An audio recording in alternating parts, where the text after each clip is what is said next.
Jeffrey and Adonis are both given the new iPhone 14. Jeffrey snatches his phone without saying thank you and crawls off to his room, whilst Adonis receives his gift with gratitude. Jeffrey installs Reddit, Instagram, Snapchat, and TikTok, and then straight away he starts looking for girls, whilst Adonis uses the camera app to take a picture of his favorite leaf. Soon, Adonis forgets about his phone. He has a priority to focus on: leadership. Meanwhile, Jeffrey is severely addicted. Every morning, Jeffrey wakes up and checks his phone straight away. And most mornings, Jeffrey starts his day by fapping. I was dangerously addicted to video games for 10, maybe 15 years. I think a lot of guys my age have like some weird similar memory, so I'm 25. One of the first games my parents bought me was Grand Theft Auto 3. I must have been honestly like 8 years old, 9 years old, not even close to hitting puberty yet, and here I am bashing prostitutes with a baseball bat.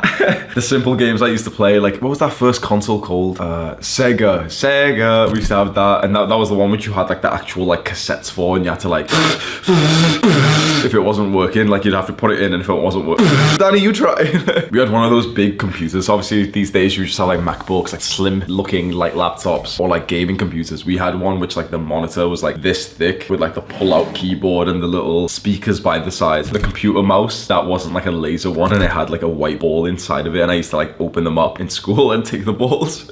When I think back about those early childhood experiences revolving gaming, like it does seem wholesome. You probably had a smile on your face watching me talk about it for the last 30 seconds. But there was a large part of that which wasn't wholesome. That I played video games every single day for years and years and years. Around the time I got into high school and kids started to develop and mature and focus on more important things, I was still the video gamer. That girl over there has been studying 4 hours every single day. She's gonna get really good grades and eventually get into a really good university. I've been thinking about RuneScape and Minecraft for 4 hours a day. That other girl over there who looked at me once and we held eye contact and she slightly smiled at me, and so I had a crush on her for like 6 months. She's been going to parties and drinking and actually getting sexual with the guys there. Kids were growing up and I was still playing Minecraft. And you know, that can be okay. We all have our different trajectories, and you know, I'm still only like 14, 15. I'm not that old. But then I get a little bit older and older and older. Studies in school starts getting a lot more serious. The exams are getting more serious, and I'm still addicted to video games. It's the end of high school now. The exams that are gonna direct maybe the rest of our lives, and I'm not studying. I'm not revising for the exams. You know, this is a stereotypical thing that people say, but I genuinely promise you that this was exactly true. A lot of my high school and even college exams, I didn't study for up until quite literally the day of the exam. So if the exam was at 9 a.m, I'd wake up at 5 and maybe do 1 hour of studying, maybe. Think about how unprepared I was for these things. And even when I wasn't currently playing the video game, throughout the day, I'd just naturally be thinking about it, because you know, when you like emotionally invest in something so much and it's such an important habit and hobby of yours, you naturally think about it. So whilst there was another kid who I was essentially competing with when it came to exams, or even, you know, like trying to track some of the girls there in high school and college, there was another kid who, when he was having a shower, would be thinking productive thoughts. And yet there's me frustrated in the shower trying to figure out how to solve the puzzle in Monkey Madness on RuneScape. Now for me, for a very long time, my addiction was video games, but for you, it could be other things. I've certainly been addicted to other things: weed, porn, junk food. I've had multiple things that have genuinely changed my life forever in a very bad way. Maybe I just naturally have an addictive personality. That could be an objective truth of the world, that I could just be prone to having addictions, but I don't think it serves us to just say, yeah, you know, I've got an addictive personality, so it's just how it is. No.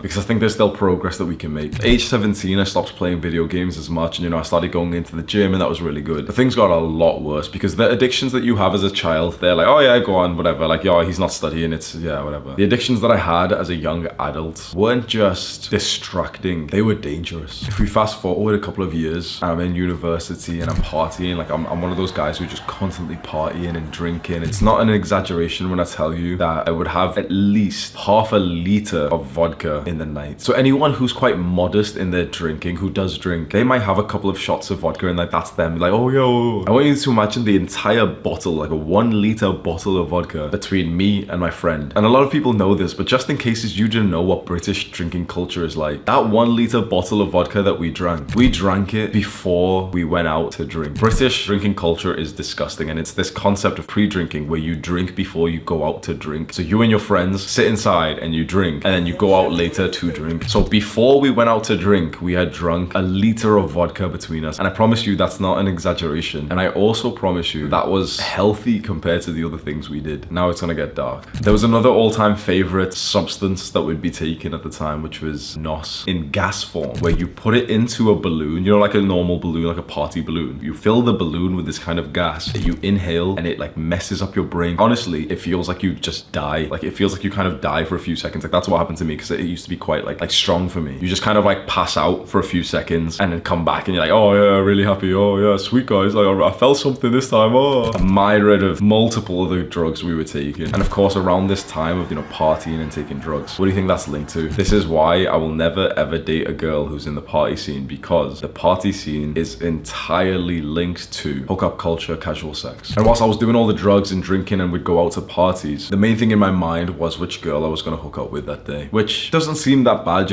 as a late bloomer. I didn't really experience like high school dating or something, so he's just having fun, huh? That's probably one of my worst addictions, just trying to sleep with low quality women, because the amount of headaches you go through and what happens to your life when you do this, and when this is like a huge desire of yours to just try and get laid, it sends you down a very wrong path next to broken women, broken men, and I couldn't stop. For years and years and years, this is literally all I did. I didn't study, I barely went to the gym anymore. All I did was just party, take drugs, get laid. Sounds like an amazing time for some people, and yet it leaves you with one of the biggest bouts of depression, of like this lack of dopamine afterwards, because you fried your receptors, you experienced too much pleasure, and now it's time for the pain. Well, not just yet, because after experiencing all this, that's when I got addicted to weed, and I started smoking every single day. Something I've learned now from the scientist Andrew Huberman is that when we experience pleasure, there has to be an equal amount of pain afterwards. It's just kind of like how the human brain works. And when we voluntarily experience pain, there will be also a huge spike in pleasure. I was actively avoiding pain through all this time. I didn't want to be uncomfortable. I wanted to feel the stimulus of the things that I was addicted to. Obviously, I'm not a scientist, so I'm explaining this in a way that I understand. But this keeps getting proven time and time again, and it makes sense. If you keep pursuing pleasure, you will experience a lot of pain to come. But if you choose to experience pain and discomfort, you will start to feel really good. Now, my issue was that I became soft around this time. I got a little bit fat as well, age 21, 22. Gained a bunch of weight from my like earlier days when, I used to be lean and attractive. Got very depressed and anxious. Started to stay inside, just felt unhappy. Used to cry quite often. Smoking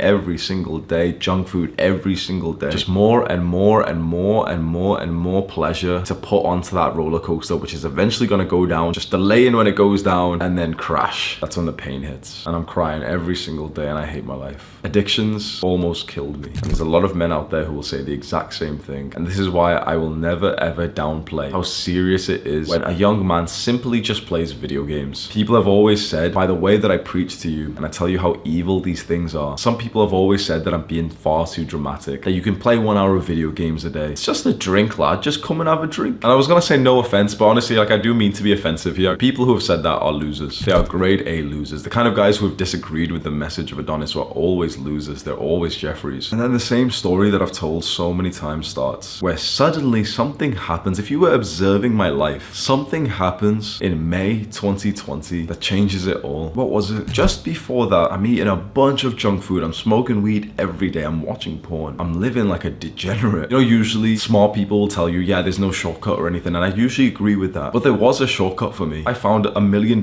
shortcut that pretty much no one else is talking about online. Can you think of what it was? Where I literally, within 2-3 nights, transformed my life forever. And that was 2 years ago, 2.5 years ago. And my life is still transformed because of this small thing that I did in May 2020. I started to improve my mental health. You see, all this time, I tried to stop doing the bad habits. And you've tried this too. You try and stop that thing that you know that isn't good for you. And it doesn't really work, does it? Not only is the relapse rate so high, so if you want to quit video games, you end up going back to it. You really want to lose weight, you don't want to eat the junk food, I'm not going to eat the junk food. And then you eat the junk food eventually. The relapse rate is very high. And maybe worst of all, it just feels horrible to try and take a step back from something that you're addicted to. It feels like a full-time job, doesn't it? It's like when a young guy gets onto no-fap for the first time, he's almost paranoid of the next time that he's going to fap. It's constantly in your mind, okay, don't fap, please, today's not, no, I'm not going to fap, don't eat the food, should I just eat the food? No, don't. That is a mental problem. And I realized, I don't know how I came to this realization, but it changed everything for me. I realized that those bad habits that I was doing, those addictions that I had, I realized that they were not the problem. Video games are not the problem. Porn is not the problem. Junk food, drugs are not the problem. Because as soon as you understand this, you will actually get that shortcut to improvement. And that was that all of these things that we've been thinking are the problem are not the problem. They are symptoms of the problem. Your issue isn't that you keep fapping. Your issue isn't that you take drugs or you play video games or you eat junk food or all of these bad habits. That that isn't the issue. The issue is poor mental health. And the symptom of poor mental health is being addicted to porn. The symptom of poor mental health is being addicted to video games, playing video games for hours every single day, because someone with good mental health does not do those things. Someone with good mental health may, enjoy a little bit of video games. Not even the amount that these guys online like to cope and say 1 hour a day. Someone with good mental health may drink alcohol like twice a year. They might like try smoking weed with their friends like once or twice or maybe 5 times in their entire life, and it's genuinely not even a problem for them. They never get addicted to these things. We've been focusing on the wrong side of the coin. We've been trying to stop these bad habits, and it's been so hard because trying to stop your vice that is a distraction from your horrible life, it doesn't work, because video games for a lot of guys are genuinely the only place where he feels happy. Inside of the virtual world, a lot of guys are dragon slayers, commanders, generals in the army. They've got prestige in there, they feel good in there, and in the real world, you're a loser. In the real world, you're a man of low status, and that hurts, and that feels horrible. And so when a video gamer tries to quit playing video games, and he's somewhat successful for a couple of hours, well, his real world, his real life is just trash. He doesn't feel good. He feels unhappy. And then if he feels unhappy and he feels bored and his social life, his friends are in that environment where he's trying to get out of, how long is he gonna last? He can go with, this confidence, yeah guys, I'm never gonna play video games again, I'm done now. How long is he gonna last? Because focusing on the symptoms does not work. If it did, every single guy who's trying to quit playing video games would have quit. If what we've been trying so far really did work, then every fat 42-year-old woman who wants to lose, 15 kilograms this month, she might have done it. Everyone who's just had the wish to,